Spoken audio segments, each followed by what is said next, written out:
Nawabariki sana. Amen. Jana tuliongea na wachungaji wakasema hawa mama watakumbukwa sana. Kwa sababu gani? Ile sadaka mlioitoa kwa wachungaji. Najua sio nini msingetoa wasingekuwa hapa. Sasa nini mmehamasishwa mkatoa. Tulipokea sadaka hizo, yani kila mchungaji alikuwa anashukuru. Mungu awabariki sana sana. Wamama, Mungu awabariki sana. Umetufaa sana. Na pia nishukuru kipekee kwa wale ambao kwa kumfuata mama. Jina la Bwana libarikiwe. Haleluya. Tuende moja kwa moja kwenye somo la leo. Mimi nitahubiri ikiwezekana. Kama nitafundisha, lakini mimi ni mhubiri. Nitahubiri na kufundisha huko. Bwana Yesu asifiwe sana. Ukiona nimeenda kuhubiri tu basi wewe chukua somo. Ujumbe wetu unahusu mwanamke na uamsho. Mwanamke na uamsho. Nitamwomba Mungu kwa ajili ya ujumbe huu. Baba, katika jina la Yesu tunakushukuru kwa ajili ya siku njema uliyoifanya. Asante kwa kibali chako ambacho Mungu umenipa. Nimesimama mbele za watumishi wako, mbele za watoto wako. Bwana, ninaomba unipake mafuta sasa. Sema na mioyo yetu kulingana na jinsi ambavyo Mungu umekusudia kusema nasi katika siku ya leo. Bwana, kupitia ujumbe huu sema na moyo wa kila mmoja. Kwa kupitia ujumbe huu ponya mioyo yetu. Bwana, ukawa pamoja nasi katika jina la Yesu. Amen. Bwana Yesu asifiwe sana. Ujumbe unasema mwanamke na uamsho. Na mimi nimesema kwamba uamsho hauwezi kuja bila ujazo wa Roho Mtakatifu. Au uamsho hauji bila nguvu za Roho Mtakatifu. Bwana Yesu atusaidie sana. Mwanamke na uamsho. Gusa jirani yako, mwambie mwanamke na uamsho. Hilo ndio somo letu, ndio kichwa cha ujumbe wetu, mwanamke na uamsho. Sasa uamsho hauwezi kuja bila nguvu za Roho Mtakatifu. Roho Mtakatifu ndio roho wa uamsho. Ndiye ambaye anaweza kuleta uamsho. Ndio ambaye anaweza akaleta mabadiliko katika maisha ya mtu. Hata kama mtu alikuwa wa namna gani, lakini Roho Mtakatifu anapokuja ndani mwako analeta mabadiliko. Huyo Roho Mtakatifu ndiye anayesababisha uamsho. Tuko pamoja? Kama tuko pamoja, punga mkono wako namna hii. Jina la Bwana libarikiwe sana. Naomba fungua Biblia yako katika kitabu cha Waefeso 1. Tutasoma mstari wa 17 mpaka mstari wa 19. Maandiko hayo ndio tutaanza nayo katika ujumbe wetu wa siku ya leo.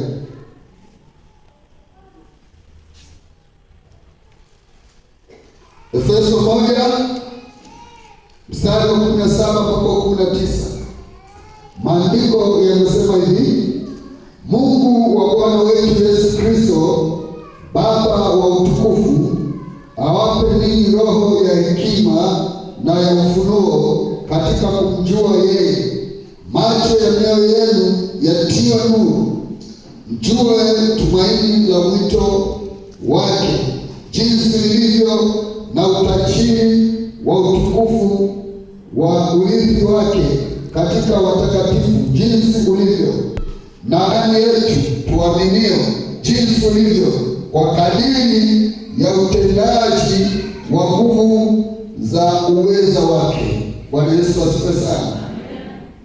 Haya yalikuwa ni maombi ya Paulo kwa kanisa la Efeso. Anawaambia Waefeso, Mungu wa Bwana wetu Yesu Kristo, Baba wa utukufu, katika kumjua yeye. Bwana tusaidie sana. Awape ninyi roho ya hekima Hiyo roho ya hekima na ya ufunuo haiji hivi, inaletwa na Roho Mtakatifu. Bwana Yesu atusaidie sana, maana yeye ndio roho wa hekima pia.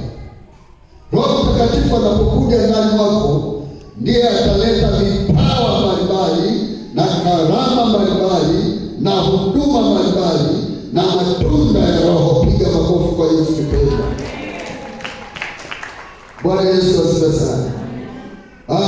Paulo anaposema Mungu awape ninyi roho ya hekima na ya ufunuo, katika nyakati hizi tunazohitaji uamsho, kuna vizuizi vingi sana vinavyopinga uamsho, na ili tuweze kuving'amua hivyo vizuizi au kuvishinda vile vizuizi au kuviondoa vile vizuizi, lazima tuwe na roho ya hekima na roho ya ufunuo. Tuko pamoja? Kama tuko pamoja, punga mkono wako namna hii. Jina la Bwana libarikiwe. Roho ya ufunuo ikiwepo ndani mwetu, tutagundua kwamba hapa kuna kitu ambacho kinakuja kupinga uamsho. Roho ya hekima itakapokuwepo ndani mwetu, tutagundua kwamba hapa kuna jambo fulani linaloweza kuniondoa kwenye njia ili mimi nisipate uamsho. Kwa hiyo unatumia hekima ya kutatua lile jambo. Tuko pamoja? Hata siku hizi za leo kuna watu wapo makanisani, wengine ni maajenti wa shetani, wameingia wazuie uamsho. Lakini mtu wa Mungu, kama hutakuwa na roho ya mafunuo, hutakuwa na roho ya hekima, hautaweza kupambanua, hautaweza kuzuia, na ule uamsho uliokusudiwa unaweza ukapotoshwa kulingana na ajenti ambaye ameingia kanisani bila wewe kujua. Tuko pamoja? Lazima Mungu awape roho ya hekima na ya ufunuo katika kumjua Bwana. Piga makofi kwa Yesu mpenda. Haleluya! Haleluya! Tunahitaji uamsho wa mama katika sesheni yetu ya Mwanjelwa. Tunahitaji kuona uamsho, lakini viko vizuizi vingi. Lakini Mungu atupe sisi roho ya hekima na ya ufunuo katika kumjua Bwana. Hapo vipi? Tuko pamoja? Kama tuko pamoja, punga mkono wako namna hii. Jina la Bwana libarikiwe. Nataka nikwambie, kuna maajenti wakati mwingine wanaingia makanisani na lazima ujazo nguvu za Mungu ili upate roho ya hekima na ya ufunuo ya kumjua Mungu. Kuna vitu ambavyo wakati mwingine maajenti wapo kanisani wanazuia uamsho. Saa nyingine anakuja na kuambia mama fulani hivi, unakwenda na maji na wewe utajiunga tu na mimi. Ni kweli simuelewi, si kweli, simuelewi hata katibu, simuelewi huyu mama mchungaji, simuelewi huyu mzee wa kanisa. Hivyo lazima tujae nguvu za Mungu, tutembee na uwezo wa Bwana katikati ya maisha yetu, tupate roho ya hekima na ya ufunuo katika kumjua Bwana. Biblia inasema macho ya mioyo yenu yatiwe nuru, upate kuona. Kuna wakati mwingine utaona vitu ambavyo wewe ukimtazama mtu unaelewa huyu yuko namna gani. Ukimsikiliza maneno yake unaelewa huyu ni wa kusaidiwa au wa kuachwa tu ni achane naye. Kigonge nisigonge, tunataka uamsho uje. Tunataka uamsho uje. Na ni lazima wanawake mpate Bwana na nguvu zake. Wanapotaka Bwana na nguvu zake, Bwana atawapa roho ya hekima na ya ufunuo katika kumjua Bwana. Na utakwenda vizuri katika maisha ya kiroho. Unakuwa na macho ya kuona, macho ya kiroho ambayo yatakuwezesha kuona katika mambo mbalimbali ya kiroho na kuweza kuyaepuka mambo maovu. Kuna watu wengine wanakuja wanavaa ngozi ya kondoo, lakini ndani ni mbwa mwitu wakali. Wanakuja kulamua kundi. Utajua vipi? Utapambanua vipi lazima ujae Roho Bwana, lazima ujae Roho Mtakatifu.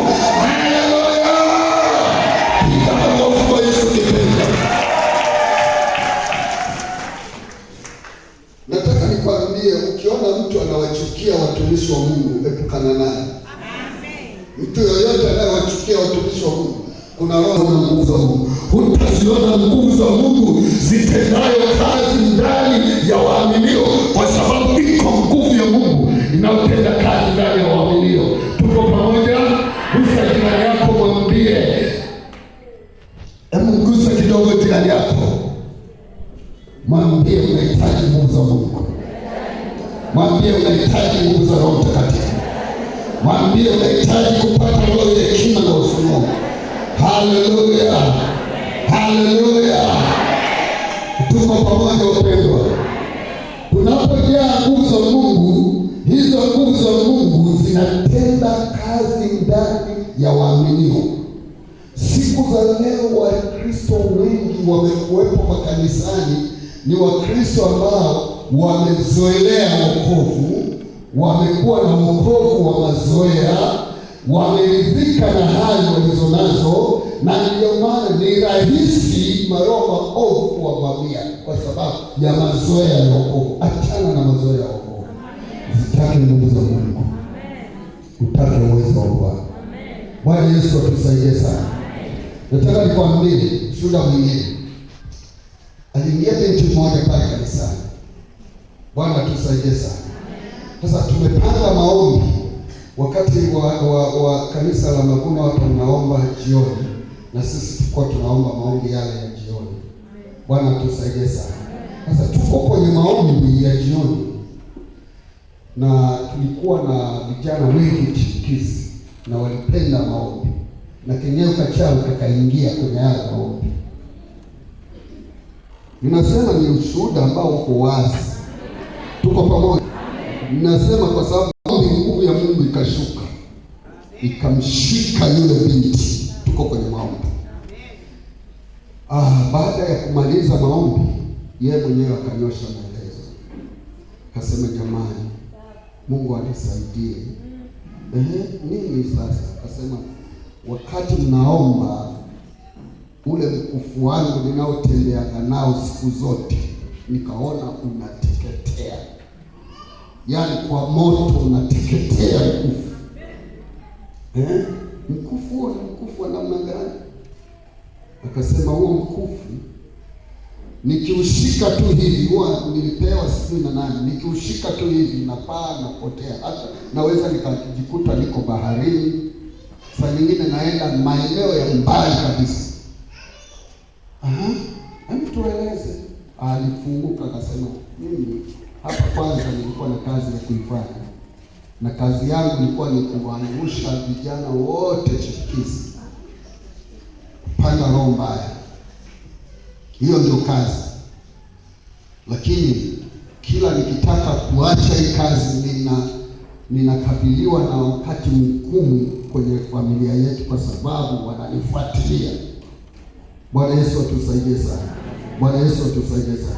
Lakini sasa mkufu ule umeungua, umeteketea. Tukamwambia, sasa nasemaje? Akasema, niombeeni tu Mungu anisaidie. Tukamwombea na Mungu akaendelea kumsaidia. Sasa tusingekuwa kwenye maombi na ile nguvu ya Mungu itendayo kazi ndani mwetu ikatembea, watoto wote wangepukutika. Na ni kweli dalili nyingi za watoto chipukizi yaani walikuwa wanaharibika. Bwana tusaidie sana. Sasa Mungu atupe roho ya hekima na maarifa, tujae nguvu za Mungu ili tuzuie vitu vinavyoweza kusababisha kuzuia uamsho kuja. Kuna vitu vingi, lakini tukijaa nguvu za Mungu pia macho ya rohoni yatatiwa nuru. Tutaona yale ambayo tunapaswa kuyafanya katika nyumba ya Mungu. Tutafanya vile ambavyo hata tuliofundishwa jana na watumishi wa Mungu. Utakumbukwa waliko alipi. Utafanya vitu ambavyo utakumbukwa navyo katika kazi ya Bwana, kwa sababu macho yako yatatiwa nuru. Utaona kile kinachoendelea. Macho yako yakitiwa nuru, hata wachawi utaona. Utamwelewa huyu ndugu ni wa kumwepuka. Ndio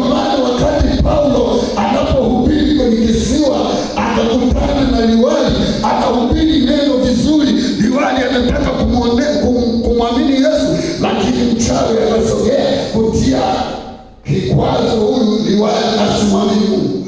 Lakini Paulo kwa sababu alikuwa amejaa roho ya Mungu, ana hekima na roho ya mafunuo, akagundua roho iliyoko ndani ya mchawi, akasema kuanzia sasa uwe kipofu kwa muda, kwa sababu mpati kuacha kuzipotoa njia za Mungu zilizonyoka.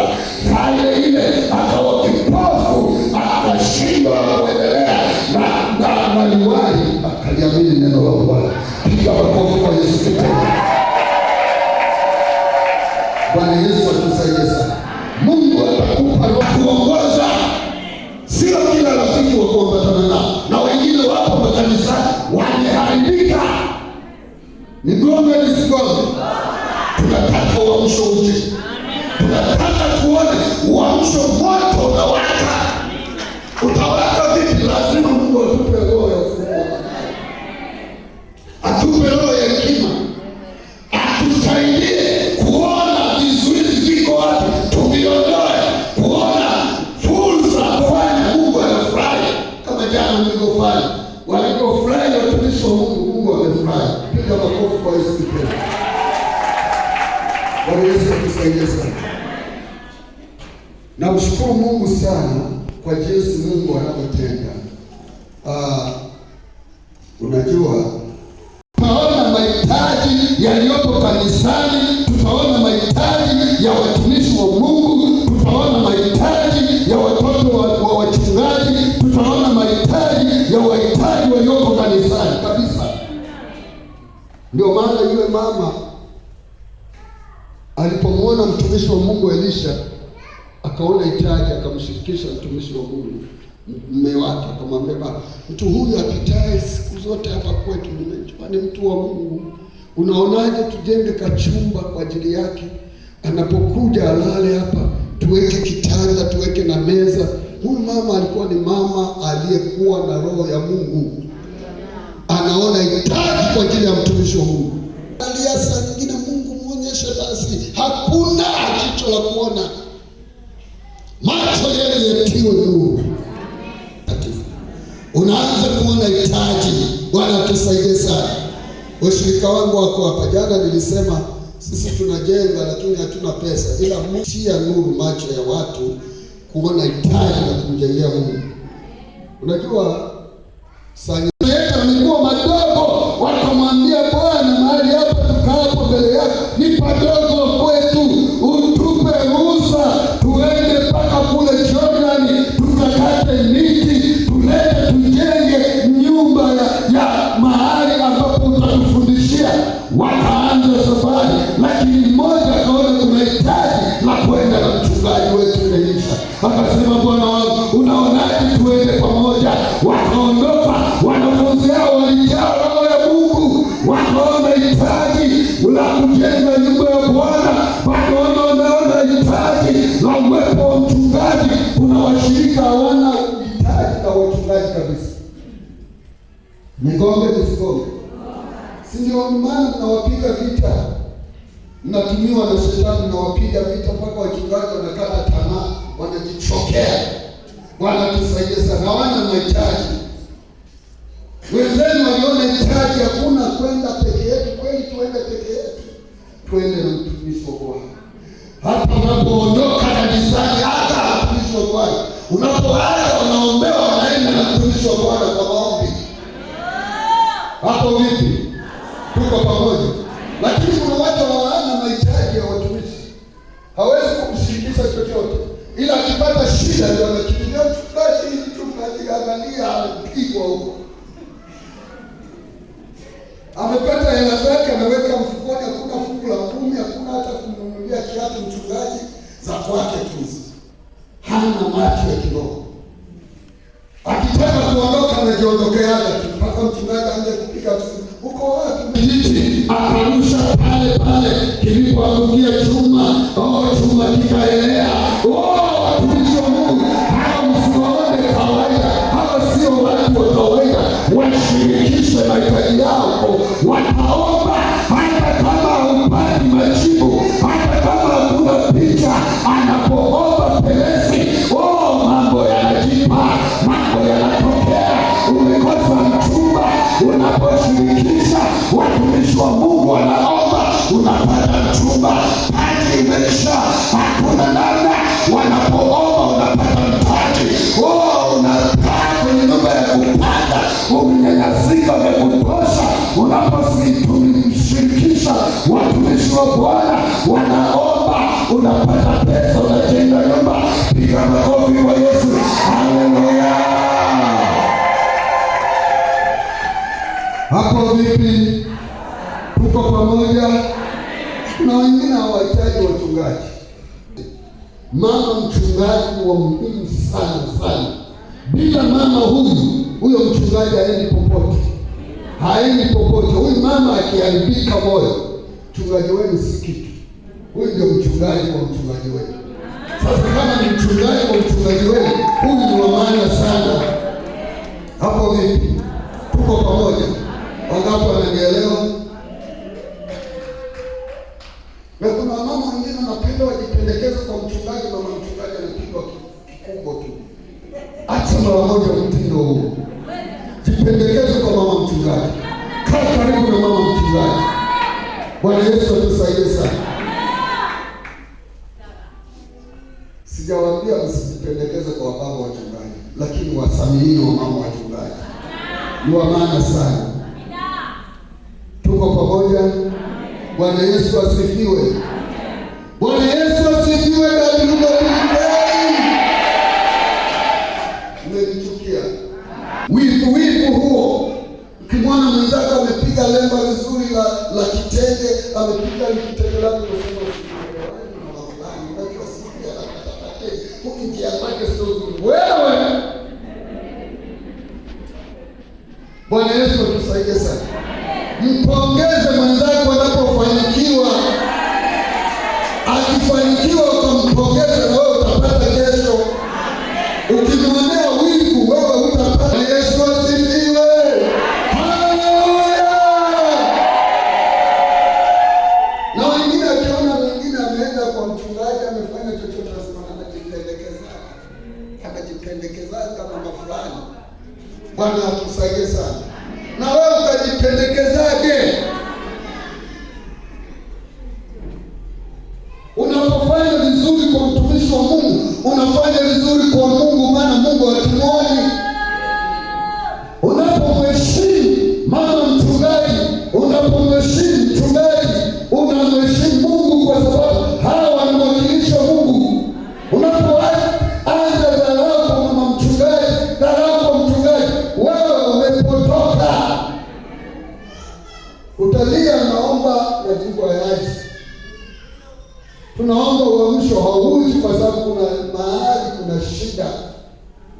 Mhubiri mmoja alikuwa anahubiri akasema, watu mahali fulani walikuwa na ni pofu. Pona moyo wako. Na moyo wako ukipona, unaleta baraka ndani ya kanisa. Wewe unasababisha kuzuia baraka. Sijui kama naeleweka. Tasema leo mwangalizi anatufokea, siwafokee watumishi wa Mungu, na wapenda. Na wapa ujumbe wa neno la Mungu utakao waponya. Neno ambalo litaleta mabadiliko katika maisha yenu. Bwana Yesu atusaidie sana. Acha roho za wivu, chuki hizo sio nzuri. Bwana Yesu atusaidie sana. Hivi hao wamependeza hapa, utasema michango yetu tunachanga kina mama leo wamependeza. Kwa mama wa watu Mungu amewapendelea kwa sababu wanamtumikia Mungu. Na wewe jitoe tu kumtumikia Mungu kwenye nafasi yako, utabarikiwa. Hapo vipi? Bwana Yesu asifiwe. Haleluya. Ninaomba kama nilivyohubiri ujumbe wa jana kwamba ondoka ulipo. Wamama wa section ya Mwanjelo, muondoke mlipo. Kama mlizoea kuzawadia mchungaji kiasi fulani kwenye sikukuu zenu, mwaka huu uwe mwaka wa mabadiliko. Mpige hatua. Tusikie na sisi kwamba WWK ya mahali fulani wamejenga nyumba ya mchungaji. WWK ya mahali fulani wamenunua gari la mchungaji. WWK ya mahali fulani wamenunua pikipiki ya mchungaji. Hapa hatusikiaje hayo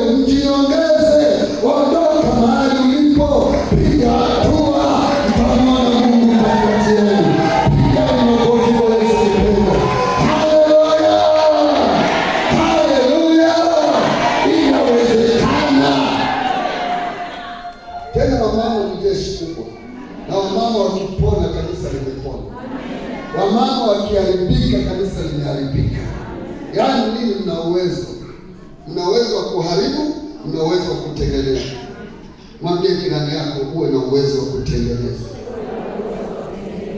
Bwana Yesu atusaidie sana. Mwambie jirani yako uwe na uwezo wa kusababisha. Usiwe na uwezo wa kusababisha matatizo. Kuna watu wana uwezo, lakini uwezo wao wanautumia kusababisha matatizo. Acha mara moja, unajiletea laana kwako. Bwana Yesu atusaidie. Bwana Yesu atusaidie. Musa jirani yako, mwambie mama na uamsho. Musa tena mwambie mama na uamsho. Tikisa kidogo, mwambie tunataka uamsho. Haleluya! Tukiwa tumejaa roho ya Mungu, tukawa na roho ya ufunuo, roho ya hekima, roho ya maarifa, tutagundua zile njia mbaya za shetani, tutaziepuka. Tutaenda kama watu wanaona wazi. Unajua kuna watu wanaenda kama vipofu. Ndio maana wanapania tu, wanagongana tu. Kuna vitu ambavyo si vizuri. Macho yetu yatiwe nuru. Macho ya mioyo yetu yatiwe nuru. Tupate kuona jinsi ilivyo bora na utajiri katika kumjua Bwana. Tuone uweza wa nguvu za Mungu unaotenda kazi ndani mwetu. Uwezo wa Mungu utatenda kazi ndani mwako kwa namna ya ajabu sana. Kabisa uwezo wa Mungu upo ukitenda kazi kwa wale waaminio ndani yao. Ndani yako mama, uwezo wa Mungu utatenda kazi kwa namna ya ajabu sana. Utasababisha mabadiliko makubwa katika familia yako. Utasababisha mabadiliko makubwa kwenye ndoa yako. Utasababisha mabadiliko makubwa kwa watoto wako. Utasababisha mabadiliko makubwa ndani ya kanisa lako kwa Mungu, kwa sababu uwezo wa Mungu upo ndani mwako. Na ninyi wanawake mna uwezo. Nilikuwa nasoma kitabu kimoja kabisa, sijui kama mnanielewa. Bwana Yesu atusaidie sana. Si mama ndio alifanya mambo makubwa mabaya akasababisha dhambi mpaka sisi tunatenda dhambi, na Yesu amekuja kutufia kwa sababu ya dhambi ya mama. Bwana Yesu atusaidie sana. Na mama huyo ndio aliyesababisha akamleta Yesu. Tumepata wokovu. Bwana Yesu atusaidie sana. Bwana Yesu atusaidie sana. Kwa hiyo mimi na mama mna uwezo kufanya mambo makubwa kabisa. Katika kushauri mna nguvu. Bwana Yesu atusaidie sana. Bwana Yesu atusaidie. Wababa watawasikiliza katika makanisa yenu mnapotoka. Ninyi wamama mkikaa vizuri, kanisa hilo litabadilika kwa kiwango kikubwa sana. Mna uwezo wa kufanya mambo makubwa. Kwenye Biblia nimefuatilia watu waliofanya mambo makubwa, wanawake wamefanya mambo makubwa. Hao ndio wanawake waliomtumikia Yesu kutoka Galilaya, walikuwa wanatoa mahitaji mbalimbali. Wanawake ndio walikuwa wa kwanza kwenda kaburini kwa ajili ya kupaka mafuta Yesu. Bwana Yesu atusaidie sana. Mimi mkijitoa na mkaamua ni jeshi kubwa. Na mnaweza kufanya mambo makubwa. Jaeni nguvu za Roho Mtakatifu. Jaeni nguvu za Roho Mtakatifu. Tasababisha uamsho. Ninyi wamama mkipatana mkamtafuta Mungu mpaka kitaeleweka pale kanisani. Watu watakapoingia wamekuta wamama waombolezaji wanalia, wanaomba. Hata kama mwanaume alikuwa hana uwezo wa kuomba, anaposikia wanawake wanaomba anasema hapana, na mimi lazima niombe. Unajua wanawake wana nguvu. Wewe mwanaume yoyote anayefanya mambo makubwa, nyuma yake kuna mwanamke. Fuatilia hata hao wapiganaji hao, mabondia hao, akiwa anapigana alafu mwanamke kipo kule taona hapo wetebisa. Una uwezo ule wewe mama, acha mambo ya kufundofu